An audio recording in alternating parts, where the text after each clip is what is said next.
اللهم صل على سيدنا ومولانا முஹம்மதின் தகவலை உங்களுடைய மேலான சிந்தனைக்கு நான் நினைவுபடுத்துகிறேன். இதான் லா இலாஹ இல்லல்லாஹ்வுடைய முக்கிய கரு. நபி ஸல்லல்லாஹு அலைஹி வஸல்லம் அவர்கள் தங்களுடைய வாழ்க்கையில் 40 ஆண்டு காலம் மொத்த வாழ்க்கை ஸல்லல்லாஹு அலைஹி வஸல்லம் வாழ்ந்தது எத்தனை வருஷம்? 63. அதாவது லூனார் காலண்டர் ஒன்று இருக்குது, சோலார் காலண்டர் இருக்குது, சந்திர காலண்டர், சூரிய காலண்டர். சந்திர காலண்டர் அடிப்படையில் 63 வருஷம். 30 வருஷத்துக்கு முன்னே ஒரு வருஷம் கூடும். சூரிய காலண்டர் அடிப்படையில் 61. நான் இப்போது 63 வச்சுக்கோம். இப்போ வச்சுக்கோங்க. 63 ஆண்டு காலங்களில் அதை 3ஆக பிரிங்க. 3ஆக பிரித்தா 20 20 20 அதாவது 21 21 21 வச்சுக்கோங்க. அப்படி வச்சுக்கிறீங்களாம்மா? இப்போது 2/3 ஆஃப் பார்ட்டு, அதாவது 3/2 பகுதி ஸல்லல்லாஹு அலைஹி வஸல்லம் அவருடைய 40 ஆண்டு காலங்களில் தான் நபி என்பதை வெளிப்படுத்தவில்லை, அல்லாஹும் வெளிப்படுத்தலை. அதான உண்மை. நபி ஸல்லல்லாஹு அலைஹி வஸல்லம் ஆதம் நபி படைக்கப்படுவதற்கு முன்னால் நான் நபியாக இருந்தேன் என்று சொன்னாங்க பின்னால். ஆனால் தான் நபி என்பதை மக்களுக்கு அல்லாஹ் வெளிப்படுத்தலை, நானும் பிரகடனப்படுத்தலை. அதுதான் நம்ம எல்லாம் தெரிஞ்ச விஷயம். 40 ஆண்டு காலங்கள் நபித்துவம் வழங்கப்பட்டது, அருளப்பட்டது நம்ம படிச்சிருக்கோம், கேள்விப்பட்டிருக்கிறோம். இப்போது நான் கேட்கிற கேள்வி, 40 ஆண்டு காலங்களில் ஸல்லல்லாஹு அலைஹி வஸல்லத்தை எப்படி வச்சு தூக்கி கொண்டாடினாங்க அந்த மக்கள்? அமீன் சாதிக், ரசூலுல்லாஹ்வுடைய பேர் அசல் பேரை கூட சொல்லிக்கல. அமீன் சாதிக், நம்பிக்கையாளர் வந்துட்டார், உண்மையாளர் வந்துட்டார். அவங்கள்ட்ட போய் கேட்டால் ஒரு ஜட்ஜ்மெண்ட் சரியான ஜட்ஜ்மெண்ட்டாக இருக்கும். அது சுப்ரீம் கோர்ட் மாதிரி இல்லை, அதுதான் லாஸ்ட் ஜட்ஜ்மெண்ட். அந்த மாதிரி அவங்க ரசூல் ஸல்லல்லாஹு அலைஹி வஸல்லம் அவங்கள அந்த அளவுக்கு உயர்ந்த அளவில் மதித்தார்களா இல்லையா? எந்த மாதிரி உச்சகட்டமாக மதித்தார்கள் என்றால், ஸல்லல்லாஹு அலைஹி வஸல்லம் அவர்கள் மீது கொண்டிருந்த நம்பிக்கை, ரசூல் ஸல்லல்லாஹு அலைஹி வஸல்லம் உயிருக்கு உலை வைக்கக்கூடிய அளவுக்கு அவங்க வந்தப்போ கூட தன்னுடைய பொருளை கொண்டு வந்து ரசூல்லாட்ட தான் கொடுத்து வச்சுருந்தாங்க. அதனால தான் போகும்போது கூட ஒருத்தர் பொறுப்பாளர் அலி ரலியல்லாஹு அன்ஹு நியமிச்சுட்டு போனாங்க. வெளியில் ரசூல் ஸல்லல்லாஹு அலைஹி வஸல்லம் கருத்து மோதல் இருந்தாலும் கூட அவர் நம்பிக்கையாளர், அவங்களுடைய அமானிதம் கரெக்டாக இருக்குங்கிற விஷயத்தில் முழு நம்பிக்கை இருந்துச்சு. பாருங்க, உலகத்தில் அப்படி ஒரு தலைவருக்கு வேறு யாருக்குமே இல்லை. இந்த ஹிஸ்ட்ரி இவர் எழுதினார் பற்றி 100 எழுதினார் மைக்கேல் ஹெச் ஹார்ட் கூட. அவர் எத்தனையோ தலைவரை மாற்றினார். ரசூல் ஸல்லல்லாஹு அலைஹி வஸல்லம் இந்த தலைப்பில் மை சாய்ஸ் ஆஃப் முஹம்மத், ஏன் ரசூலுல்லாஹ் நான் சாய்ஸ், என்னுடைய செலக்டட் ஏன் அப்படிங்கிறதுக்கு காரணம் சொல்லும்போது இந்த மாதிரி ஒருத்தரை யாருமே பார்க்கலங்கன்றார். நிறைய விஷயம் இருக்குது. நான் சொல்ல வருகிற செய்தி என்ன, ஸல்லல்லாஹு அலைஹி வஸல்லத்தை உயிருக்குயிராக நேசித்த பெருமக்கள் அந்த மக்கள் ஒரே ஒரு பாயிண்டில் வந்து ரசூலுல்லாவை எந்த அளவுக்கு எதிர்க்க ஆரம்பிச்சிட்டாங்கன்னா, இருக்கக்கூடாது, காலி பண்ணணும், நவுதுபில்லா, அந்த மாதிரி ஸ்டேஜுக்கு வந்துட்டாங்க. உயிருக்கு உயிராக நேசித்த அந்த மக்கள் அவங்கள ஊரை விட்டே துரத்தணும் அப்படிங்கிற அளவுக்கு வந்துட்டாங்கல்ல. என்ன காரணம் தெரியுங்களா? ஒரே ஒரு பாயிண்ட், லா இலாஹ இல்லல்லாஹ்னு சொன்னாங்க பாருங்கள், அங்கே தான் அவங்களுக்கு இடிச்சிச்சு. லா இலாஹ இல்லல்லாஹ்னு சொன்ன பாயிண்ட் தான் இடிச்சிச்சு. ஸல்லல்லாஹு அலைஹி வஸல்லம் அவர்கள் மக்காவில் நபித்துவத்துக்கு பிறகு 13 வருஷம் இருந்தாங்க. 53 வயசு வரைக்கும் மக்காவில் இருந்தாங்க. மீதி உள்ள 10 வருஷம் மதீனாவில் இருந்தாங்க.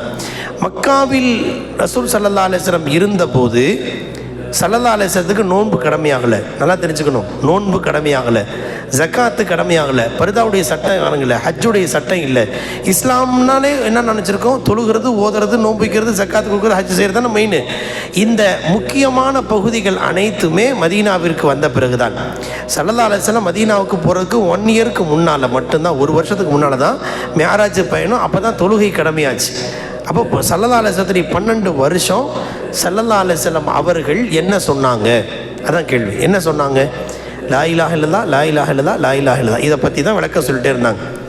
குர்ஆனை 2 பாட்டுங்க. குர்ஆனில் மொத்தம் 114 சூறா இருக்குது. அந்த 114 சூறாவில் அதில் 80க்கும் மேற்பட்ட சூறா மக்கியா, மக்காவில் இறங்கிய சூறாக்கள். மீதமுள்ள ஒரு 20க்கும் மேற்பட்ட சூறாக்கள் மட்டும்தான் மதனியா, மதீனாவில் இறங்கிய சூறா. மக்காவில் இறங்கிய சூறாக்கள் அதிகம், மதீனாவில் இறங்கிய சூறா குறைவு. இப்போ நான் ஒரு பாயிண்ட்டை சொல்ல வர்றேன். மக்காவில் ஸல்லல்லாஹு அலைஹி வஸல்லம் அவர்கள் தொழுகையின் சட்டத்தை சொல்லலை. ஏன்னா தொழுகை எப்போ வருது? 12 வருஷத்துக்கு பிறகு. நோன்பின் சட்டத்தை சொல்ல, ஏன் நோன்புங்கிறது ஒன்று இல்லை. அப்போது ஜக்காத்தை பற்றி சொல்ல, ஜக்காத் அப்போ நடைமுறையில் இல்லை, ஃபர்ல இல்லை. ஹஜ்ஜை பற்றியும் சொல்லப்படலை. அப்போ நம்ம பெருசாக நினச்சிட்டு இருக்கிறோமோ அது எல்லாமே மதீனாவுக்கு வந்த பிறகு தான் சொன்னாங்க. மக்காவில் இருந்த அந்த 13 வருஷம் எதை பற்றி தான் சொன்னாங்க? லா இலாஹ இல்லல்லா, லா இலாஹ இல்லல்லா அப்படிங்கிற அந்த ஒரு வார்த்தைக்கு தான் 12 எழுத்து. அந்த 12 எழுத்துக்கு ஸல்லல்லாஹு அலைஹி வஸல்லம் 13 வருஷம் விளக்கம் கொடுத்துருக்குறாங்க. புரியுதுங்களா? அப்போ என்னங்க விளக்கம் சொல்கிற மாதிரி என்ன இருக்குது? லா இலாஹ இல்லல்லா வணக்கத்திற்குரியன்னு அல்லாஹ்வை தவிர வேறு யாரும் இல்லை. இதில் என்ன விளக்கம் இருக்குது? நமக்காவது அரபி தெரியாதுங்க. லானா இல்லைன்னு அர்த்தம், இலாகனா வணக்கத்திற்கு தகுதியானவன், தேவையை பூர்த்தி செய்யும்னு அர்த்தம், இல்லானா எக்ஸப்ட் ஆஃப் அல்லா, இல்லானா தவிரன்னு அர்த்தம். நம்ம தான் அரபி தெரிஞ்சுக்கணும். அந்த அரபு மக்களுக்கு அரபி தெரியுமா இல்லையா? இலக்கணம் தெரியுமா இல்லையா? எல்லாம் தெரியும்னா லா இலாஹ இல்லல்லாஹ்ல என்னங்க பெருசாக விளக்கம் இருக்குது? அதை எதுக்கு ஸல்லல்லாஹு அலைஹி வஸல்லம் 12 வருஷம் விளக்கி கொடுத்துருக்காங்க? 12 வருஷம் லா இலாஹ இல்லல்லாஹ்வை பற்றியே விளக்கம் சொல்கிற அளவுக்கு லா இலாஹ இல்லல்லாஹ்ல என்ன இருக்குது?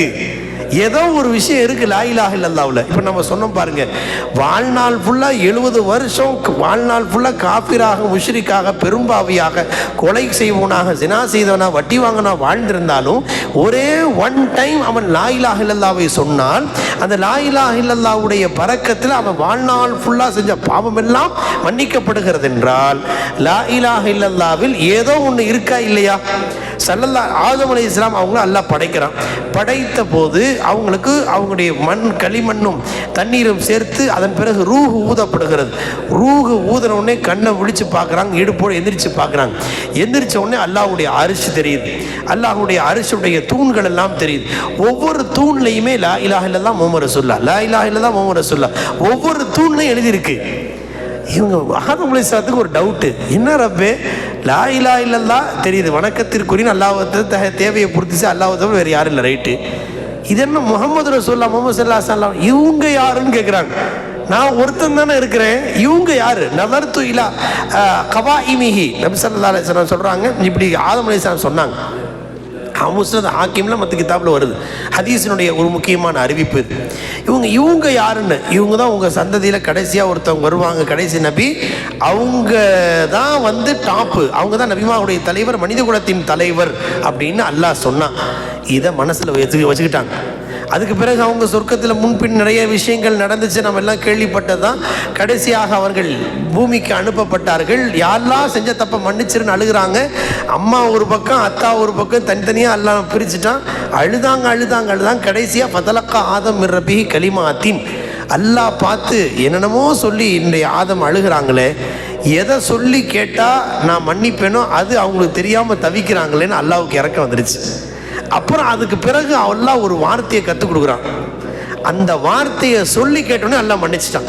அது என்ன அப்படிங்கிறதுல குர்ஆனுடைய பல தஃப்சீர்களில் ரப்பனா லரம்னா அன்ஃபுஸனான்னு ஓதுனாங்கன்னு கருத்து. அந்த ஆயத்துக்கு இன்னொரு விளக்கம் எழுதியிருக்கிறாங்க. அந்த ஃபதலக்கா ஆதமு இல்கா, அவர்கள் கல்விலே ஒரு துஆவை போட்டான், கற்றுக் கொடுத்தான், அந்த துஆவை சொல்லி கேட்டாங்கங்கிறதுக்கு இன்னொரு அர்த்தம் என்ன போட்டிருக்காங்கன்னா, யா அல்லாஹ் முஹம்மது ரசூலுல்லாஹி ஸல்லல்லாஹு அலைஹி வஸல்லம் பொருட்டால் என்னை மன்னிச்சிருன்னு கேட்டாங்க.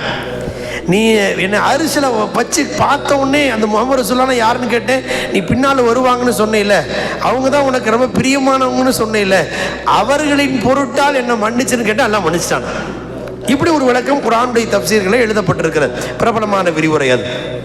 இப்போது அந்த ஒரு பாயிண்ட்டை சொல்லி கேட்டாங்கல்ல, அல்லாஹ்வுடைய அரிசியில் சுபஹானல்லாஹ்னு எழுதியிருக்கலாம்ல, அல்லது அல்ஹம்துலில்லாஹ் எழுதியிருக்கலாம்ல, மாஷா அல்லாஹ், லா ஹவ்ல வலா குவத்த என்னென்னமோ எழுதியிருக்கலாம்ல. எதுக்கு அல்லாஹ் லா இலாஹ இல்லல்லாஹ் எழுதி வைக்கிறான்? லா இலாஹ இல்லல்லாஹ்வை அரிசுடைய தூண்களில் அல்லாஹ் எழுதி வச்சிருக்கான்னா அதுக்கு ஏதோ ஒரு முக்கியத்துவம் இருக்கா இல்லையா? லா இலாஹ இல்லல்லாஹ்வை நம் பார்வையில் நாம் சாதாரணமாக பார்க்குறோம். ஒன்று தெரிஞ்சுக்கங்க, நம்ம வாழ்க்கையில் இஹ்லாஸோடு அதன் பொருளை உணர்ந்து எந்த விளக்கத்தை நபி ஸல்லல்லாஹு அலைஹி வஸல்லம் 12 வருஷம் லா இலா இல்லா அல்லாஹ், மொத்தமே 12 எழுத்து தாங்க.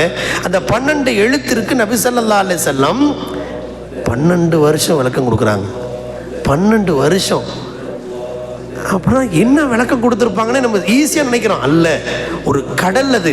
குர்ஆன்ல அல்லாஹ் சொல்றான், மஸலு கலிமத்தின் தய்யிபத்தின் கஷஜரத்தின் தய்யிபா அஸ்லுஹா சாபித்துன் வ ஃபர்உஹா ஃபிஸ் ஸமா. ஒரு மரத்தை அல்லாஹ் சொல்றான், லா இலாஹ இல்லல்லாஹ்ங்கிற ஒரு மரம். அதன் மரம் அஸ்லுஹா சாபித்துன், அதன் மரத்தின் வேர் கீழே இருக்கு, ஆழ பதிந்து இருக்கிறது. ஒஃபர்ருஹா, அந்த மரத்தினுடைய கிளை எப்படிப்பட்டதுன்னா வானளாவிய முறையில் வானம் முழுக்க பரவி இருக்கிறது. அவ்வளோ பெரிய பிரம்மாண்டமான மரம் அப்படின்னு அல்லாஹ் சொல்றான். தூத்தி உக்குலஹா குல்ல ஹீனின் பிஇذن ரப்பிஹா. இந்த லா இலாஹ இல்லல்லாஹ் என்ற அந்த மரத்தினுடைய பழம் ஒவ்வொரு வினாடியும், ஒவ்வொரு நொடியும், ஒவ்வொரு மைக்ரோ செகண்டும் அதன் பழங்களை கொடுத்து கொண்டே இருக்குன்னு குர்ஆன்ல சொல்றான். அப்போ லா இலாஹ இல்லல்லாஹ்வை நாம் என்ன நினைச்சோம், வாழ்க்கையில் ஒன் டைம் சொன்னால் போதும், அதோட நம்ம முஸ்லீம் ஆகிட்டோம், நாம் குப்புசாமியாக இருக்க முடியாது, ஜோசப்பாக இருக்க முடியாது, அப்துல் காதராவோ அப்துல் ரஹீமோ மாறிட்டோம், முடிஞ்சு போச்சு அப்படின்னு மூட்டை கட்டி வைக்கிற விஷயம் அல்ல. இந்த லா இலாஹ இல்லல்லாஹ் என்ற ஒரு வார்த்தை உணர்வு பூர்வமாக ஒரு தடவை வாயில வந்தா அல்லாஹ்வுடைய அரிசுடைய தூண்கள் எல்லாம் நடுங்குதான். ஹதீஸில் வருகிறது.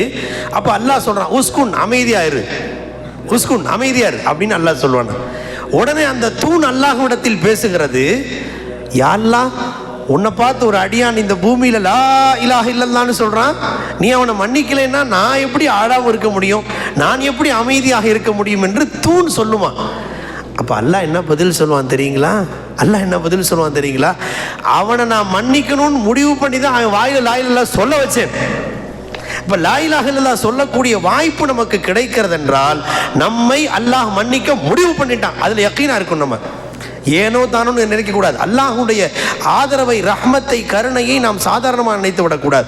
யார் விஷயத்தில் எப்படிப்பட்ட தீர்ப்பு ஆகும் என்று தெரியவே தெரியாது. ரசூலுக்கு நெருக்கமாக இருந்தவர்களை கூட எத்தனையோ காரணங்களால் அவர்கள் புறந்தள்ளப்பட்டிருக்கிறார்கள்.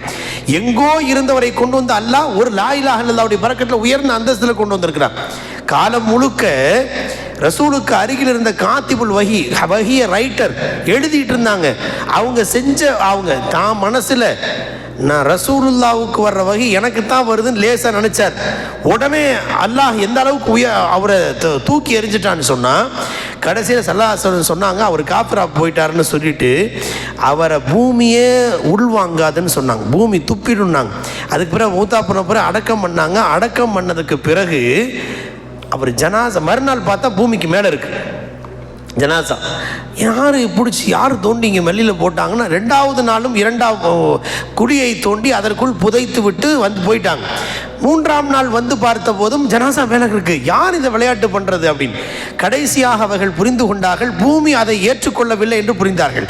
அதனால் வெளியில் கிடந்தா நாற்றம் எடுத்துருமேன்னு சொல்லி கடைசியாக அந்த ஜனாசாவை அடக்கம் பண்ணுறதுக்கு எல்லாரும் கல்லில் எரிஞ்சு கல்லையே வச்சு மூடினாங்க. அப்படியெல்லாம் நம்ம எத்தனையோ பேரின் வாழ்க்கை ரசூலுக்கு அருகில் இருந்தவர்களுக்கு அப்படி எல்லாம் ஆகி இருக்கிறது. அதனால் யார் விஷயத்தில் என்ன ஆகும்னு தெரியாது. ஒரு பிஸ்மில்லாஹி அப்படின்னு தண்ணி அடிச்சுட்டு மோதியில் வந்துட்டு இருந்தார் பிஷ்ர் ஹாபி ரஹ்மஹுல்லாஹ். பிஸ்மில்லா கீழே அஸ்தோஃபிருல்லா குர்ஆனுடைய ஆயத்து கீழே கிடக்குது, எடுத்தாங்க, அத்தர் பூசினாங்க. அல்லாஹ் அவங்களுக்கு எந்த அந்தஸ்தை கொண்டு வந்துட்டான்னா, அஹமது இப்னு ஹம்பல் ரஹமத்துல்லாஹி அலைஹிங்கிற ஹதீஸுக்களா அவங்களுக்கெல்லாம் பெரிய இறைநேசராக அல்லாஹ் ஆக்கிட்டான். பாவியான எனக்கு 2018 ஷேக் நான் கூட போகும்போது அங்கே அந்த பிஷ்ர் ஹாபி ரஹ்மத்துல்லாஹ் ஜியாரத் செய்கிற வாய்ப்பு கிடைச்சி. எவ்வளோ பெரிய சீதேவிகள். நான் சொல்ல வருவது, யாரை எந்த எல்லையில் வைத்து அல்லாஹ் உயர்த்துவான்னு தெரியாது. லா இலாஹ இல்லல்லாஹ்வுடைய அந்தஸ்து நமக்கு தெரியல, நாம் அதை சாதாரணமாக நினைக்கிறோம். லா இலாஹ ஈஸியாக சொல்கிற நினைக்கிறோம். அல்ல, பொருள் உணர்ந்து நம் வாழ்க்கையில் ஒன் டைம் அது சொன்னால் ஒரு அடியான் மறுமையிலே வந்து நிற்பான். அவனுடைய மீசான் தராசில் பாவ மூட்டைகள் நிரம்பி இருக்கும். தோச்சு தொலைஞ்சே அவ்வளோதான் அப்படின்னு நினைப்பானா. இந்த ஹதீஸுக்கு ஹதீஸுல் பிதாக்கத் என்றே ஹதீஸில் வந்து இருக்கிறது. துண்டு சீட்டு ஹதீஸ் அப்படின்னு அந்த ஹதீஸுக்கு பேர். அந்த ஹதீஸுக்கு பேர் துண்டு சீட்டு ஹதீஸ், ஹதீஸுல் பிதாக்கத் அப்படின்னு சொல்லி பார்த்தீங்கன்னா வரும். அவர் முடிவு பண்ணிடுவார், போச்சு அவ்வளோதான் அப்படின்னு. இந்த எல்லைக்கு வந்த உடனே ஒரு துண்டு சீட்டை கொண்டு வந்து வைப்பாங்களாம் நன்மையின் தட்டில். இவன் என்ன எழுதியிருக்குன்னு பார்த்தா திடீர்னு நன்மையின் தட்டு கனமாயிடும். சொர்க்கம்னு கன்ஃபார்ம் ஆகி ஜட்ஜ்மெண்ட் பண்ணிடுவாங்க. என்னன்னு புரியலையே, இவ்வளோ பெரிய பாவியாச்சு எனக்கு என்ன அப்படின்னு.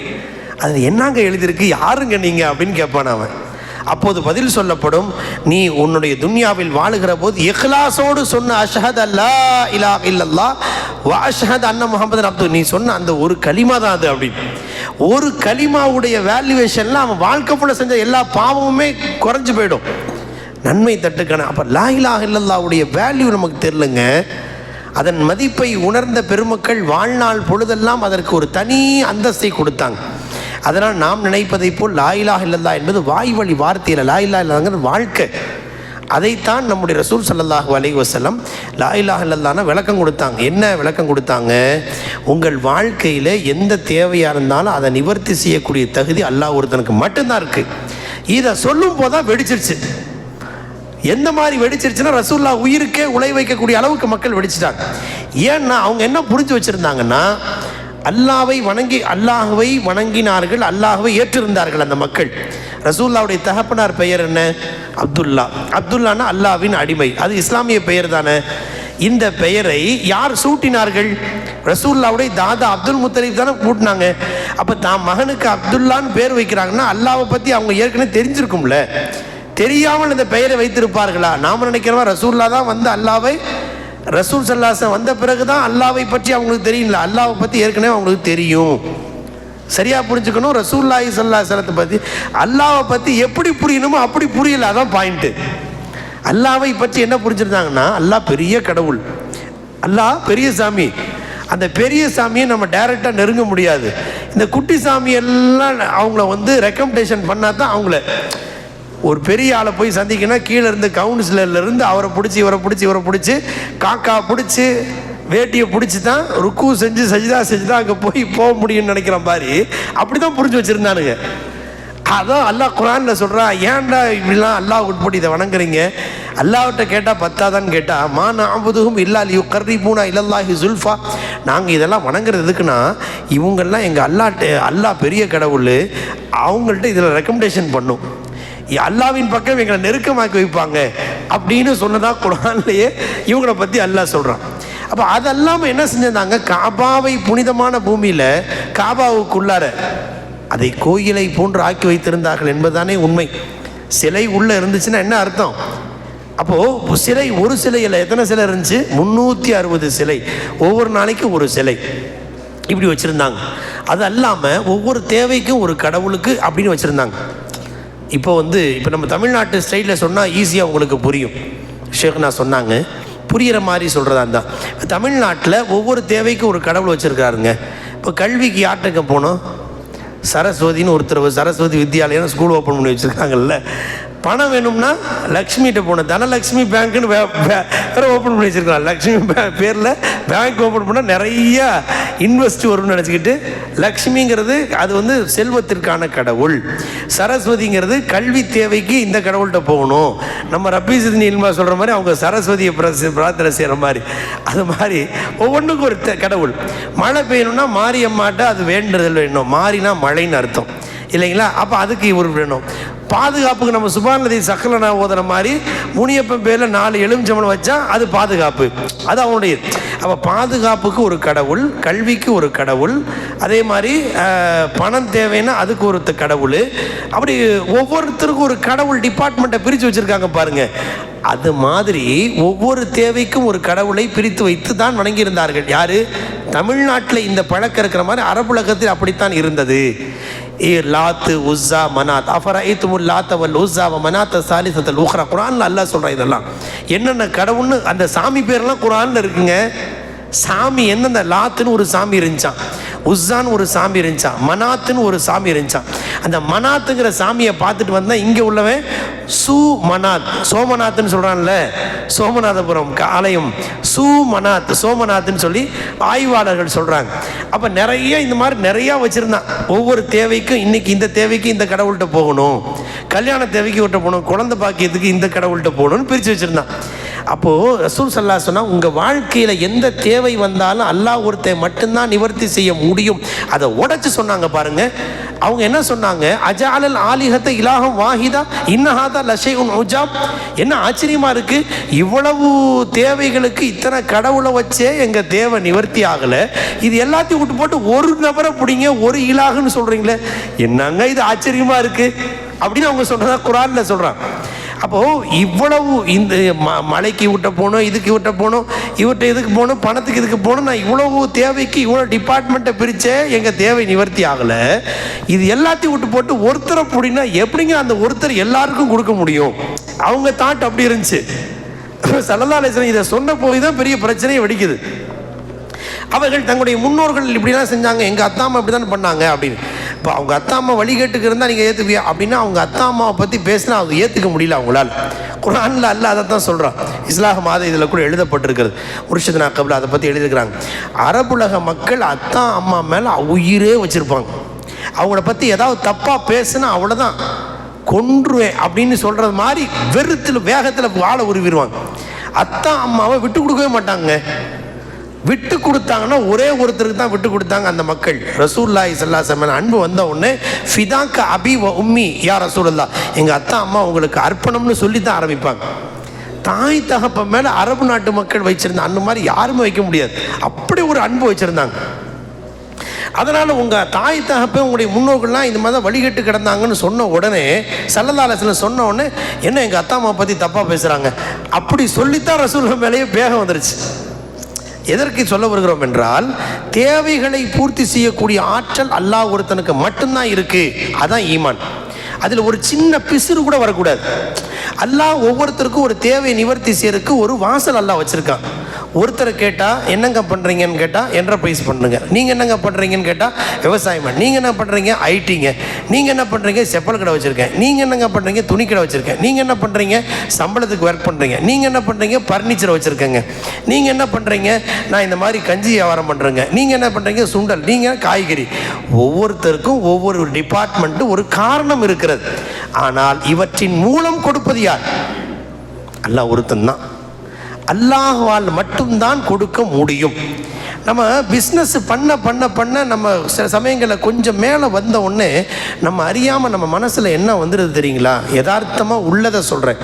எல்லாருடைய மனதுக்குள்ளும் இருக்கிற விஷயம் என்னென்னா, கொஞ்சம் ஒரு 2 லட்ச ரூபா 3 லட்ச ரூபா 5 லட்ச ரூபா பிஸ்னஸ் இன்வெஸ்ட் பண்ணி கொஞ்சம் பிஸ்னஸ் மேலே வந்தோடனே நம்ம பார்த்து அட்வர்டைஸ்மெண்ட் பண்ணதுனால, நம்ம கரெக்டான ஆளை வச்சுருக்கனால, நம்ம இருந்து வியாபாரம் பண்ணுறதுனால தான் இங்கே மேலே வந்துச்சு அப்படிங்கிற சிந்தனை நம்ம திறமையினால் மேலே வந்தோன்னு நம்மளை அறியாமலே வந்துடுது.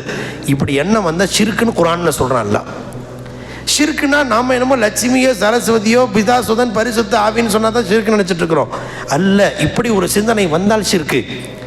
எப்படிங்க வீடெலாம் கட்டிட்டீங்க? அதுவாங்க என் பையனை ரொம்ப கஷ்டப்பட்டு படிக்க வச்சேங்க, இப்போது ஐடியில் இருக்கிறாங்க, அவன் வந்து டிசிஎஸில் இருக்கிறாங்க, விப்ரோவில் ஒர்க் பண்ணிகிட்ருக்கிறான், அதனால் வந்து முன்னுக்கு வந்தான், அவன் படித்து 1 லட்ச ரூபா சம்பளம், அதனால் வீடு வாங்கியாச்சு அது வாங்கியாச்சு. அப்படி சொன்னால் ஷிர்க்கு. நான் விளையாட்டாக சொல்ல, குர்ஆன் சொல்லக்கூடிய செய்தி. எப்படிங்க முன்னுக்கு வந்தீங்க? நான் இப்போ தாங்க சின்னதாக கடை வச்சேங்க, தொடர்ந்து முயற்சி, அல்லாவுடைய கிருபை, இந்த மாதிரி முன்னாடி பண்ணல. அல்லாவுடைய கிருபினால்னு சொல்லிட்டா பிரச்சனை இல்லை. ஆனால் அவ்வளோ சீக்கிரம் அது வாயில் வராது. நான் அப்படி பண்ணங்க இப்படி பண்ணங்க இப்படி கஷ்டப்பட்டங்க இப்படித்தான் வாயில் வருமே தவிர, என் திறமையால் முன்னுக்கு வந்தேன் என்ற வார்த்தை தான் யதார்த்தமாக வருகிறது. முன்னால் கூட ஹஸரத் அவங்க சொன்னாங்க, காரூனுக்கு செல்வத்தை வாரி கொடுத்துருந்தான். அதை அல்லாஹ் அவனை மண்ணில் போட்டு அணுக்க உள்ளே வச்சு அழுத்தனா ஃபஹஸப்னா பிஹி ஒபிதாரிகளார். ஏன் அப்படிங்கிறதுக்கு அல்லாஹ் காரணம் என்ன சொல்கிறான்னு தெரியுங்களா? அவன் அந்த நபியை பற்றி இட்டு கட்டினாங்கிற காரணத்தை குர்ஆனில் அல்லாஹ் சொல்லலை. ஜகாத்து வழங்க மறுத்தான் அப்படிங்கிற காரணத்தை அல்லாஹ் சொல்ல. அல்லாஹ் ஒரு காரணம் சொல்கிறான் குர்ஆனில். என்ன காரணம் சொல்கிறான்னு தெரியுங்களா? கால இன்னமா ஊத்தி தூ அலா இல்மின் இந்தி. இவ்வளவு பெரிய பிரம்மாண்டமான செல்வமும் இவ்வளவு பெரிய மாளிகையும் அது ஏன் திறமையில் கிடைச்சதுன்னா, இன்னமா ஊத்தி தூ அலா இல்மின் இந்தி. ஏன் திறமை? அந்த காலரை தூக்கினா பாருங்க, அங்கேயே போயிட்டான். குர்ஆனில் அல்லாஹ் சொல்கிற காரணம் அதுதான். இந்த ஒரு வார்த்தையின் காரணமாகத்தான் நாம் அவர்களை ஃபஹஸப்னா பிஹி ஒபிதாரிகளார். அப்போ எவ்வளவு பெரிய ஆழமான ஆபத்தான ஒரு வார்த்தை, ரொம்ப ஈஸியாக நம்ம புழங்கிட்டு இருக்கிறோம். நாம் நினைவுபடுத்துகிற செய்தி என்னன்னா, நம்மை வாழ வைப்பது அல்லாஹ் தான். நாம் வாழ்கிறோம்னு சொல்லக்கூடாது, அல்லாஹ்வினால் வாழ வைக்கப்படுகிறோம். இதான் யதார்த்த உண்மை. உண்மையான ஈமானிய சிந்தனை அதுதான். அல்லாஹ் ஒவ்வொருத்தருக்கும் ஒருத்தரை உயர்த்தணும்னு நாடிட்டா அதுக்கான காரணத்தை உண்டாக்குவான், அவரை உயர்த்துவான். அதுக்கு ஒருத்தருக்கு ஐடி காரணமாக இருக்கும், ஒருத்தருக்கு கடை காரணமாக இருக்கும், ஒருத்தருக்கு விவசாயம் காரணமாக இருக்கும். அந்த காரணம் உண்டு இருக்கிறது. ஆனால் உயரத்தில் கொண்டு வந்து சேர்ப்பதற்கு ஏணியை வைக்கிறது அல்லாஹ் தான், ஏற்றி விடுறது அல்லாஹ் தான். மறுக்க முடியுமா? எல்லாம் மேலே போயிடுறாங்களா? இல்லை, எல்லாமே கீழே இருந்துடுறாங்களா? இந்த ஏற்றத்தாழ்வு என்பது அல்லாஹ்வின் கையில் இருக்கிறது. அப்போ தேவையை பொறுத்த இங்கே ஒரு ஸ்கூலுங்க 40 பேர் படிப்பாங்க. ஒரு கிளாஸ் எத்தனை பேர் இருப்பாங்க? நீங்கள் தான் டீச்சர் சொல்லுங்கள். 40 பேர் 30 to 40 பேர் இருப்பாங்கல்ல, 40 பேர்த்துக்கும் டீச்சர் ஒரே மாதிரி தானே பாடம் நடத்துகிறாங்க. ஃபஸ்ட்டு ரேங்க் வாங்குறவருக்கு ஒரு மாதிரியும் லாஸ்ட் ரேங்க் வாங்குறதுக்கு ஒரு மாதிரி நடத்துகிறாங்களா? ஒரே மாதிரி தான் நடத்துகிறாங்க. அந்த 40 பேரில் ஃபஸ்ட்டு மார்க் வர்றவனுக்கு அறிவில் கொஞ்சம் அண்டர்ஸ்டாண்டிங் பவரை கூட்டி கொடுக்கறது யாரு? அல்லாஹ் தான். லாஸ்ட் பெஞ்சில் வச்சிருக்கிறனால அல்ல. எப்படி அல்லாஹ் ஒருத்தரை உயர்த்தணும்னு நாடிட்டான், அவருக்கு ஒரே மாதிரி தான் பாடம் நடத்துகிறாங்க டீச்சர்ஸ். அப்போது இவருக்கு மேக்ஸ் புரியுது, அவருக்கு மேக்ஸ் புரியலை, தேவைப்பட்ட விளக்கம் சொல்லத்தான் செய்கிறாங்க. அப்போது ஒரே தாய் தகப்பனுக்கு பிறந்தவர்களிலே கூட அறிவில் வித்தியாசம் வருதா இல்லையா? ஒருத்தர் ஃபஸ்ட் மார்க் வாங்குறான், இன்னொருத்தர் 5வது மார்க் வாங்குறான், ஒருத்தர் இன்னும் கீழே போயிடுறான். ஒரே வயிற்றில் தாங்க பிறந்தீங்க, ஏன் வித்தியாசம்? இந்த வித்தியாசம் அல்லாஹ்வின் கையில் இருக்கிறது. அறிவு குறைவு என்பதெல்லாம் சொல்லவே முடியாது. அறிவு திறமையை வைத்தெல்லாம் முன்னுக்கு வர முடியும் என்றும் சொல்ல முடியாது. அறிவு இல்லாதவர்கள் கீழே போயிடுவாங்கன்னு சொல்ல முடியாது. இவ்வளோ பெரிய லைட் எரியுது இல்லைங்க, லைட் எரியுதா இல்லையா? இந்த லைட்டை உருவாக்குனது யாரு? உருவாக்க காரணமாக அமைந்தது யாரு? சரி, இப்போ இந்த லைட்டை இந்த அறிவியல் அடிப்படையில் இதை கண்டுபிடிச்சது யார்? கண்டுபிடிச்சது தான் சரியான வார்த்தை. Thomas Alva Edison. அவன் தாங்க 1 நம்பர் முட்டாள். விளையாட்டை சொல்ல ஒரிஜினலாக சார் அவங்க ஹிஸ்ட்ரி நீங்கள் படித்து பாருங்கள், விக்கிபீடியாவில் எடுத்து படித்து பாருங்கள். தாமஸ் ஆல்வா எடிசன் உலகத்தையே வெளிச்சது கொண்டு வந்தாருன்னு சொல்கிறீங்கல்ல, தாமஸ் ஆல்வா எடிசனை பற்றி ஹிஸ்ட்ரி தெரியுங்களா? அவன் அமெரிக்காவில் மிலன்னு ஒரு நகர், அந்த ஏரியாவில் தான் படித்தான். 5ஆவதுக்கு மேலே படிப்பு ஏறல. படிப்பு ஏறாமல் ஒரு மார்ஜினில் 35 மார்க்ஸில் பாஸ் ஆகிறவனையாக்கா ஸ்கூலில் வச்சுக்குவாங்க. ரொம்ப ரொம்ப லோவாக இருந்துச்சுன்னா இவனை படித்தா நம்ம ஸ்கூலுக்கு தான் கெட்ட பேர்னு அவனை டிசி கழிச்சு அமைச்சிட்டாங்க. யார்? எடிசன். அதுக்கு பிறகு அவன் முன்னுக்கு வந்தான், சிந்தித்து ஆய்வு அப்படிலாம் கிடையாது. அவரை வச்சு அல்லாஹ் இந்த உலகத்துக்கு வெளிச்சத்தை கொண்டு வர நாடிட்டா கொண்டு வந்துட்டான், அவ்வளோதான். கண்டுபிடித்தார்னு என்ன தெரியுங்களா? ஒளிஞ்சு விளையாடுங்க சின்ன பிள்ளைங்க, ஒளிஞ்சு கண்டுபிடிச்சேன். இந்த ஸ்கூல்லாம் இந்த புக்கிலெல்லாம் பார்த்தீங்கன்னா வார இதழ்கள் எல்லாம் போட்டிருப்பாங்க, வித்தியாசம் கண்டுபிடியுங்கள் அப்படின்னு. உள்ளதாருக்கும் கண்டுபிடிக்கணும்னா கொஞ்சம் ஆழமாக யோசிச்சு, ஏற்கனவே இருந்ததை கண்டுபிடிப்பது என்றால் மறைந்திருப்பதை கண்டுபிடி, டிஸ்கவர்ட்னு தான் இங்கிலீஷில் சொல்கிறாங்க. டிஸ்கவர்ட்னா என்னங்க? ஒரு மூடி போட்டு ஒரு பொருளை இப்படி மூடி போட்டு மூடி இருக்குங்க, இது கவர்ட். டிஸ்கவர்ட்னா என்ன? அதை மூடியை திறந்து விடுறது தான் டிஸ்கவர்ட், இல்லைங்களா? காரை போட்டு மூடி வச்சுக்க கவர்டு, டிஸ்கவர்ட். அப்போ ஏற்கனவே டிஸ்கவர்ட்னா கண்டுபிடித்தார்னு அர்த்தம், மூடி இருக்கிறத திறந்து விட்டார்னு அர்த்தம். ஏற்றுக்கிறீங்களா இல்லையா? அதுதான் நம்ம எல்லாருமே விமானத்தை கண்டுபிடித்தார், மின்சாரத்தை கண்டுபிடித்தார், அணுவை கண்டுபிடித்தார் அப்படிதான் சொல்லுவாங்க. கண்டுபிடிச்சார், கண்ணால் கண்டுபிடிச்சிட்டாருன்னு அர்த்தம். படைச்சது யார் தான்? அல்லாஹ் மட்டும்தான். இது குர்ஆன் சொல்லக்கூடிய மகத்தான உண்மை. அப்போது அந்த தாமஸ் ஆல்வா எடிசன் இருக்கார் பாருங்க, அவர் பூனை வளர்த்திட்டு இருந்தார். பூனை ஷேக்னா எழுதியிருக்கிறாங்க, பூனை வளர்த்திட்டு இருந்தார். அந்த பூனை என்ன செஞ்சான், இந்த வேதியியலுக்காக வச்சிருக்கிற அந்த ஆசிட் வச்சிருந்த 2 குடுவையில் வச்சிருந்தார். இது அந்த விளையாட்டு மாதிரி என்ன செஞ்சு இங்கிட்டு அங்கிட்டு தாவிச்சு பாருங்க. இந்த குடுவையில் இருக்கிற அமிலமும் இந்த குடுவையில் இருக்கிற அமிலமும் 2 ஒன்றா சேர்ந்த உடனே புதுசாக ஏதோ ஒரு வெளிச்சம் வந்தோடனே என்னமோ செய்யுதேன்னு யோசிச்சார் பாருங்க.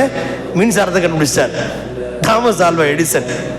அப்போ உடனே உலகமே உலகத்தை வெளிச்சத்தை கொண்டு வந்தாருன்னு நம்ம பேசிக்கிறோம்ல. ஒரு விஷயம் தெரியுங்களா? அதுக்கு பிறகு மின்சாரத்தெலாம் கண்டுபிடிச்சா அவர் நண்பர் ஒருத்தர் சந்திக்க வந்தார். அவர் வீட்டோட கதவுல பெரிய ஓட்டை ஒன்று போட்டிருந்தார், அது பக்கத்தில் சின்ன ஓட்டை ஒன்று போட்டிருந்தார். என்னங்க இது 2 ஓட்டை போட்டிருக்கீங்களே கதவுலன்னு கேட்டார். அவன் சொன்னான், அந்த எடிசன் என்ன சொன்னார் தெரியுங்களா? என் வீட்டு பூனை குட்டி போட்டிருக்கு, குட்டி பூனை.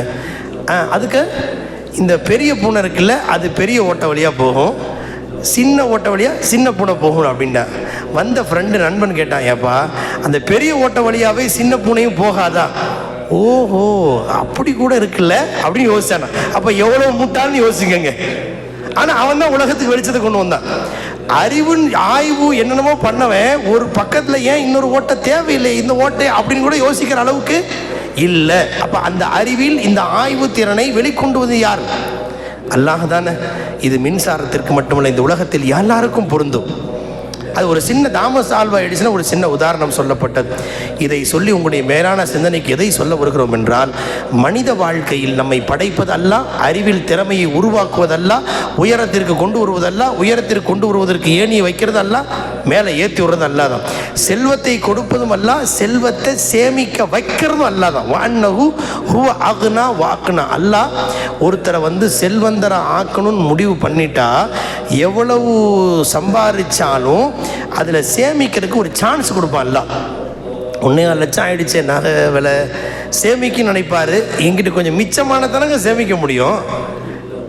வர்ற அளவுக்கே செலவு வந்துச்சுன்னு வைங்க. இந்த மாதம் வண்டி செலவு, அடுத்த மாதம் சிலிண்டருக்கு செலவு, அதுக்கடுத்த மாதம் அம்மாவுக்கு உடம்பு சரியில்லைன்னு ஸ்கேனு, சிடி ஸ்கேனு, அதுக்கடுத்த மாதம் வேறு ஏதாவது செலவு, அதுக்கடுத்த மாதம் பிள்ளைங்களுக்கு ஸ்கூல் ஃபீஸு, மாதம் ஏதாவது ஒரு செலவு வந்துக்கிட்டே இருந்தால் மிச்சப்படுத்த முடியாது இல்லைங்க. அப்போ அல்லாஹ் ஒருத்தரை மிடிலாக வைக்கணும்னா எவ்வளவு வரவு வருதோ அதே அளவுக்கு செலவு வச்சுக்கிட்டே இருப்பான். அல்லாஹ் ஒன்றும் செய்ய முடியாது. அல்லாஹ் ஒருத்தரை உயரத்துக்கு கொண்டு வரணும்னு முடிவு பண்ணிட்டா எவ்வளவு சம்பாதிக்கிறாரோ எக்ஸ்பென்ஸை தேவையை குறைச்சிருவான் அல்லாஹ். அப்போ என்ன ஆகும்? மிச்சமாகிறத சேமிப்பார். இதெல்லாம் அல்லாஹ் செய்கிற ஏற்பாடுங்க. இதில் மனிதர்களுக்கு எந்த சம்மந்தமும் இல்லை. கொடுங்க எந்த சம்மந்தமும் இல்லை. இதை கொஞ்சம் கவனத்தில் வைங்க. இப்போது நாம் சுருக்கமான முறையில் லா இலாஹ இல்லல்லாஹ் சொல்லி ஸிக்ரை ஆரம்பிக்கப்பட இருக்கிறது.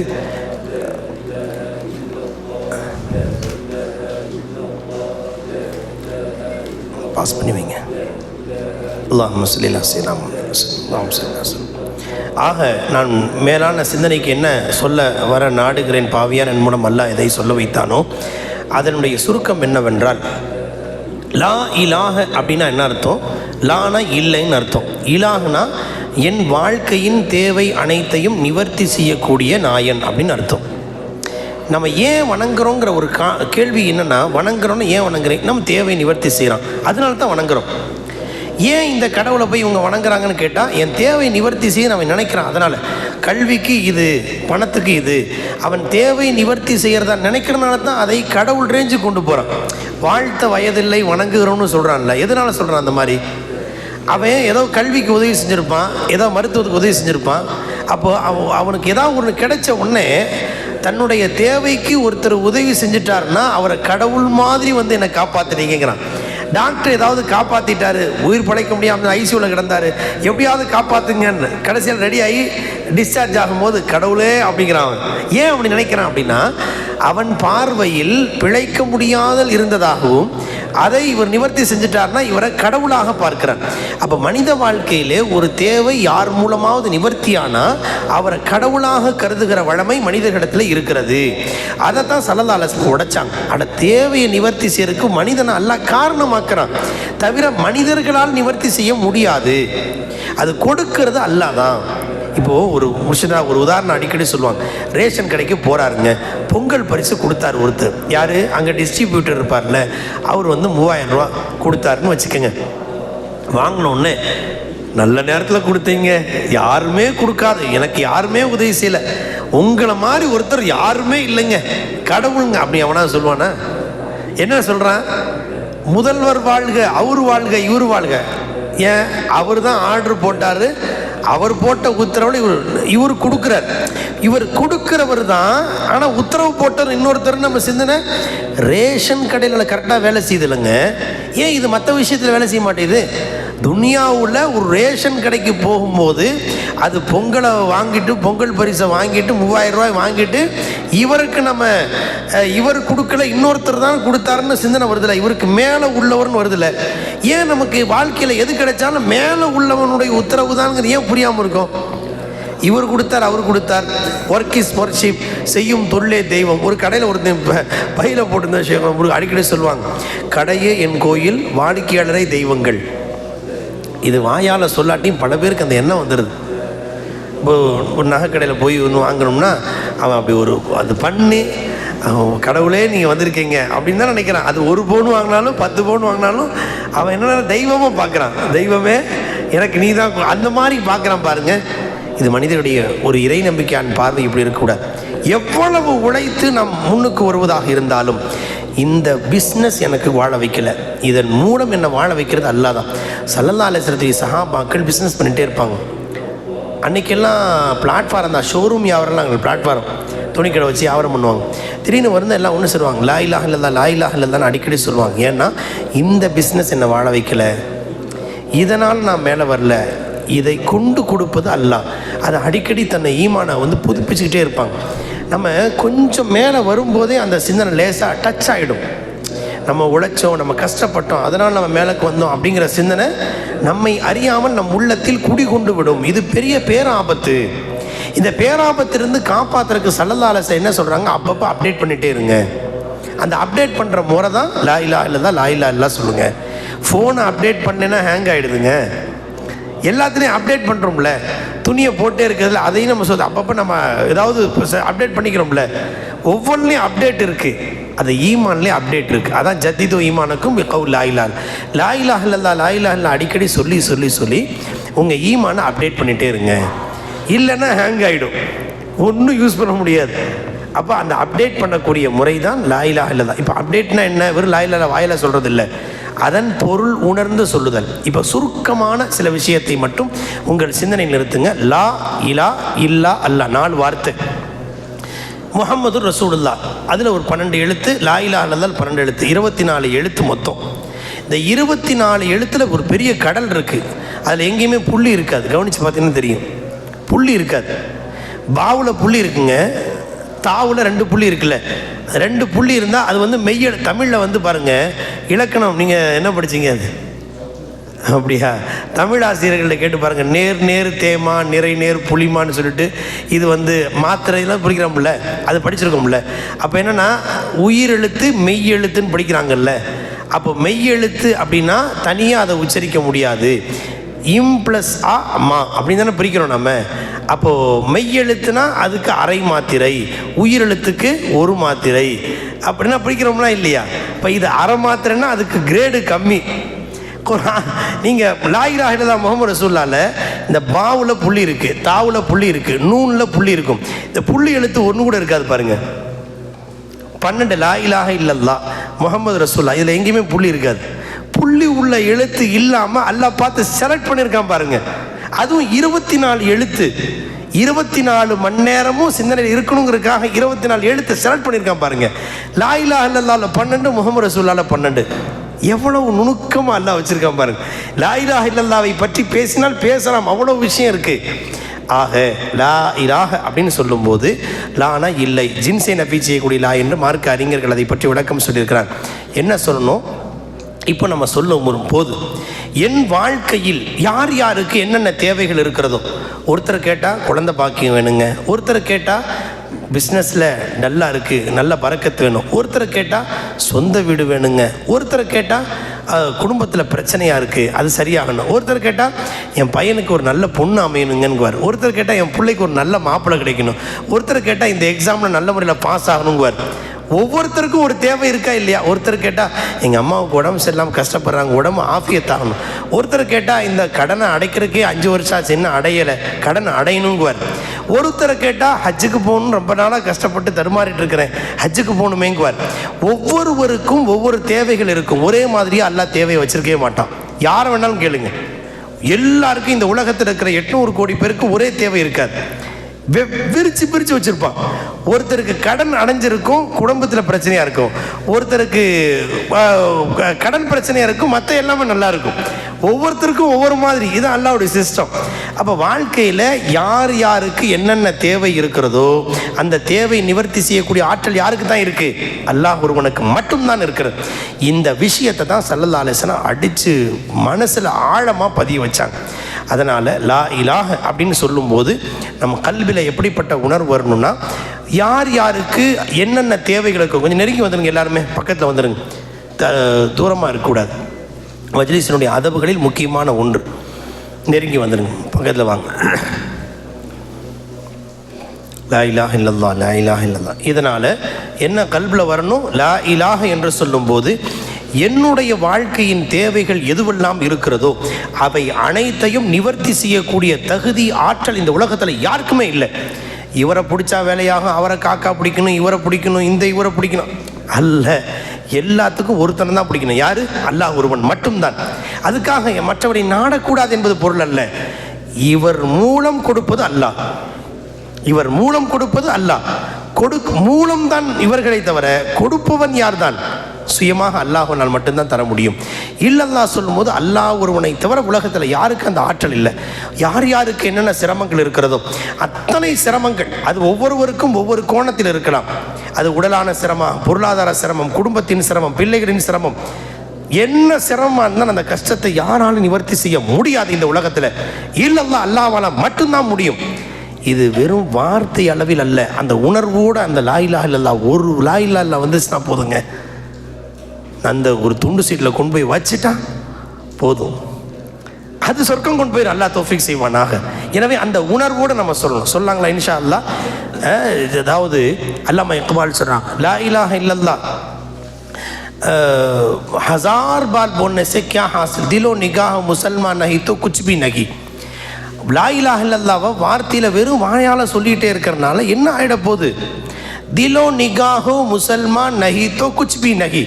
அவருடைய உள்ளமும் பார்வையும் லா இலாஹ இல்லல்லாஹ்வின் கருத்தை உள்வாங்கி அதே சிந்தனை வரலன்னா ஒன்றுமே இல்லை. இதை ரெக்கார்டில் டேப் ரெக்கார்டில் போட்டுவிட்டா லா இலாஹ இல்லல்லாஹ் லா இலாஹ இல்லல்லாஹ்னு ரெக்கார்ட் பண்ணி விட்டா நம்மளை விட சொல்லிகிட்டே இருக்கு. நமக்குலாம் தொண்டை வலிக்கும், தொண்டை தண்ணி தேவைறதுக்கு, அதுக்கு தேவையில்லை. அப்படி சொல்கிறேன்னா அது நன்மை கிடைக்க போதா? அதில் மீசானில் இடம் கிடைக்க போதா? நம்ம டேப் ரெக்கார்ட் அல்ல, நாம் மனிதர்கள் வாயிலிருந்து வர்றதுக்கும் டேப் ரெக்கார்ட் வாயிலிருந்து வரக்கூடிய லா இலாஹ இல்லல்லாஹ்க்கு வித்தியாசம் வேணுமா இல்லையா? என்ன டேப் ரெக்கார்ட் மாதிரி லா இலாஹ இல்லல்லாஹ் லா இலாஹ இல்லல்லாஹ் லா இலாஹ இல்லல்லாஹ் சொல்கிறனால என்ன கிடைச்சிரும்? சவாபு கிடைக்கலாம், நன்மைகள் கிடைக்கலாம், அது வேறு விஷயம்.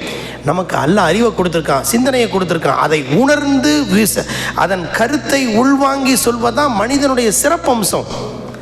அதுக்கு தானங்க ஸல்லல்லாஹு அந்த 13 வருஷம் விளக்கம் கொடுத்தாங்க. அப்படி இல்லைன்னா டேரெக்டாக வெறும் லா இலாஹ இல்லல்லாஹ் சொல்லுங்கன்னு சும்மா சொல்லிட்டு போயிடலாம்ல. அதன் பொருள் உணர்ந்து சொல்வது தான் முக்கியம். யாரோ ஒருத்தர் குப்புசாமியை கும்பிட்டு லா இலாஹ இல்லல்லாஹ் சொல்லுப்பா அப்படின்னு சொல்லிட்டான், சொர்க்கம் போயிடுமாண்ணா? தஸ்தீக்கும் பில் கல்ப் வ இக்ராரும் பில் லிசான். அதன் கருத்தை மனதால் உள்வாங்கி அது உண்மைதான் என்று மெய்ப்பிக்க வேண்டும். அதன் பிறகு வாயால் சொல்லணும் இல்லைங்களா? அப்போ அதன் கருத்தை உள்வாங்கி லா இலாஹ இல்லல்லாஹ் சொல்லுவோம், உணர்வு பூர்வமாக நம்ம சொல்லுவோம். அல்லாஹ் தௌஃபீக் செய்வானாக.